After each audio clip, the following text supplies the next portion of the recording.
Joining us now on the record is House Minority Leader Crystal Quade. Thanks for joining us. Thank you so much. As you travel the state, a little bit, people might look at that and think she's got her eye on a bigger prize. Do you hope to run for governor? We're definitely looking at it now that session's over. We're taking it seriously, and I'm hopeful to be able to let folks know soon what my plans are. Can a Democrat win a statewide race in Missouri? Absolutely, a Democrat can, yes. How? It wasn't that long ago that we were holding almost every statewide office, and how we win it is by both turning out in the cities, by activating rural voters and getting, several 100,000 folks in rural Missouri as well. It has to be a both and of course registering new voters. We have a lot of folks throughout the state who could be voting who aren't. If only it were that easy. If only. What message draws those people out to vote? I think for me, the most important message that I have gotten feedback from is local messages to what matters to folks in the area. In Jefferson City, the folks like to hyper analyze everything and really make things really global. We talk about culture war issues that sometimes have no impact on Missouri. What I think voters really want is for somebody to knock on their door and talk to them about what matters there locally. Is their school funded? What kind of controls does the local community and their local elected leaders have over what happens to them in their homes? And so for me, it's really about localizing it. A lot of the rhetoric coming out of from Jefferson City about St. Louis during this last session was a lot about crime and violence. Can Democrats speak to that in a way that wins voters' hearts and minds? I think so. One thing that I will say that's been extremely surprising to me as somebody from Springfield, the past 7 years I've been in the legislature, is how much Jefferson City targets St. Louis. As one of the largest, economic drivers of our state, the attacks to St. Louis has been really fascinating to me. But to answer your question, yes, absolutely. It doesn't matter if you're a Republican or Democrat. You want to feel safe in your home. You want your community to be a place that your kids can ride their bikes down the street and feel comfortable doing so. And so again, I think the conversation really needs to be about what is happening on the ground. It's really easy for folks in Jefferson City to say what the city of St. Louis should be doing, but I want to hear from the folks who live directly here about what fixes they see that would be helpful. You might have seen some of the video recently of people open carrying large rifles down the streets of St. Louis. Sort of a chaotic scene in the streets of St. Louis. That's totally legal. Totally legal. I understand that Democrats, yourself among them, want to change that. Are there some avenues that you can explore to actually get that done?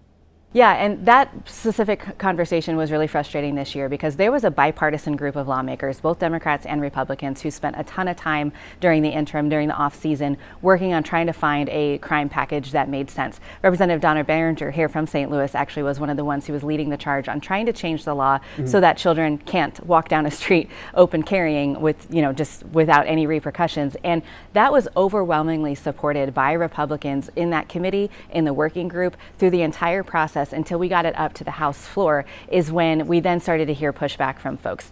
Making this, saying that Democrats don't care about the Second Amendment, that we want to take everyone's guns away on the House floor. Now, in private conversations with the Republican electeds, they say, of course, a child should not be walking down the street unaccompanied, with a gun. So to answer your question, is there room for this? Absolutely, there's room for this because they, off the mic, will have these conversations with us, but more importantly, voters are telling us that they want to see some serious change, and the more pressure that voters are putting onto the elected lawmakers, I do believe it's going to get better. I wonder what the disconnect is between their private feelings and their public comments. When you look at just recently a Fox News poll that came out, a range of gun proposals from background checks to red flag laws to a number of different things like banning assault weapons even, the support ranges from 60, 70, upwards to 80% for some of these proposals in a Fox News poll.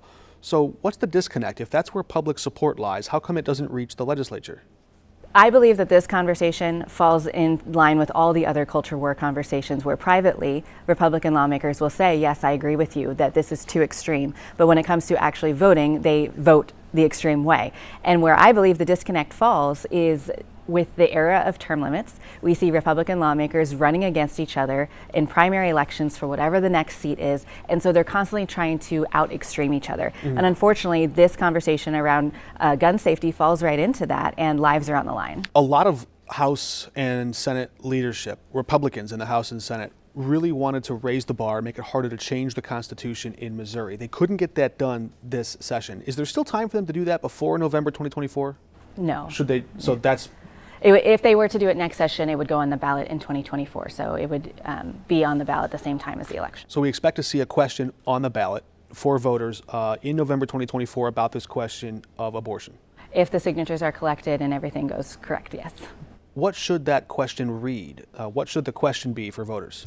Right now, actually, I believe today there was a court case, and I haven't heard the ruling on that yet, regarding the language of the actual ballot language and the fiscal note accompanying that. There's been a few hiccups along the way that I believe the groups who are organizing around were fully anticipating this happening, the debate around what the language actually is. Mm-hmm. And we know that Secretary of State Jay Ashcroft wants to, the language that I saw that was drafted was essentially lying to voters. And we know that the Attorney General, or excuse me, the state auditor, Scott Fitzpatrick, actually put out a statement that he wasn't going to lie to voters about the cost of this. Mm-hmm. And if folks want to dig into that, there's a whole lot of story around that. But I say all that in that we still don't know what the language is going to be when it is on the ballot in 2024, but hopefully we'll find out soon. So there's some back and forth over the fine print, the political infighting over what to actually put on the ballot. But what should it say? What should the moral question or the political question be that you put to voters on this issue of abortion? Yeah, I'm not going to say exactly what the language should be because I am not an attorney drafting it, but here's what I can tell you that voters and folks who have contacted my office are the most frustrated about is the complete government overreach that we are seeing in our healthcare systems. Mm-hmm. And the trans conversation falls right into that. We are seeing a government that is continuously going into spaces that should not be reserved for governments to have access into, and that is the doctor's office. And so I'm hopeful that the language will be able to support the ability for an individual to go in and seek the healthcare access that they need, and government will stay out of it. Let me reframe the question. Sometimes candidates running for Congress will say, we want to put Roe in federal law. But even Roe versus Wade, that decision, the Supreme Court justices recognized that the state can have an interest in regulating or restricting some abortions in that third trimester. Is that a reasonable standard? I think that it is for some discussions, right? Every state is a little bit different. And so when you're looking at what the Supreme Court has said, pushing it back to the states, voters have different opinions on what that threshold should be. I have my own opinions. It would, I think that, no, you're fine. I personally believe that, again, government should stay out of decisions that doctors and their patients are making. No restrictions at all. I do think that there is a room for conversation around viability, but not everybody agrees with me on that, right? And there are folks in my district down in Springfield who feel more extreme one way or the other. Some folks don't want to have the conversation at all, which is why I think the fact that government is getting in the way of this is the problem in the first place. I see. Is there an opportunity was there any chance for the legislature to take action on this issue on its own, or was the plan always just to put this to voters in 2024? Oh, there absolutely there's a way. I filed bills. Of course, lots of Democrats filed bills to try to undo what was passed in 2019. There were bills filed to even make it more accessible than that, because Missouri's laws have always been very restrictive. But the reality is, with the Republican supermajority in Jefferson City, there's just no pathway for something like that to pass. We see that through the initiative petition all the time, where the voters have told the legislature, we want Medicaid expansion, we want a higher minimum wage, we want no on right to work laws, and the legislature wasn't listening, so folks utilize the initiative petition process, and so we're not surprised that it's here. On Tuesday this week, Lieutenant Governor Mike Kehoe threw his head into the ring to run for governor of Missouri in the Republican primary. What kind of a governor would he make? I think that Lieutenant Governor Kehoe is somebody that a lot of folks get along with well. He is considered kind of a moderate, but what I would say back to that is the reality is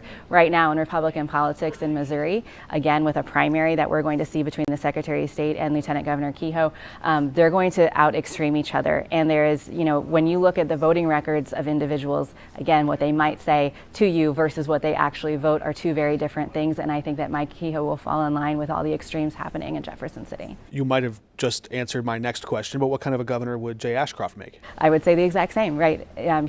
Jay Ashcroft has very publicly expressed his frustrations with some of the moderate decisions that have happened this year in Jefferson City. We got some actually good pieces of legislation through that I would love to talk about as well. And he's expressed some frustrations around that. And most recently on a radio station even went after the right for gay folks to be married and very publicly has opposed that. And so he is very extreme, and I expect if he was governor that he would rule the same way.